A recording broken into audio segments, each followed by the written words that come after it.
Ganito din ba ang na-encounter nyo sa Epson L360 printer nyo? Nag-a-alternate blinking ang orange na ilaw. At pag sinubukan nyo naman mag-print ay may lumalabas na service required sa monitor ng computer.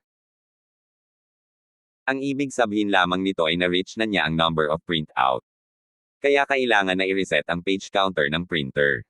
Halika, samahan mo ako. Gawin natin ang problema ng iyong printer. Unang dapat gawin ay check-in muna kung may naka-pending bang piniprint. Dapat ay walang naka-pending na piniprint.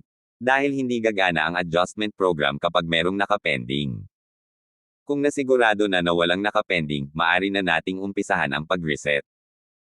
Buksan muna ang Epson Adjustment Program na application. Pindutin ang Select. At piliin ang model na Epson L360. Pindutin ang OK. Piliin ang Particular Adjustment Mode. At hanapin ang Waste Ink Pad Counter at i-select. Lagyan ng check ang box ng Main Pad Counter. At pindutin ang Initialize. At pindutin din ang OK. Hintayin mag-initialize. May magpa-pop up na please turn off your printer. Pindutin nyo lang ang power button ng printer para ito ay mag-refresh. At pagkatapos ay pindutin nyo ang OK button na nag-pop up sa computer screen. At maaari nyo nang i-power on ang printer. Hintayin lang mag-initialize ang printer hanggang sa mag-steady ang green light. At pag steady na ang green light, ibig sabihin pwede na kayong mag-print. Subukan na natin kung mag-print na ang printer. Mag-test print gamit ang computer.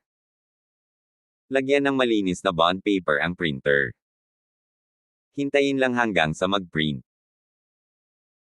At pag nag-print na, ibig sabihin ay okay na siya, wala na ang error, at hindi na nagbiblink ang orange light ng printer.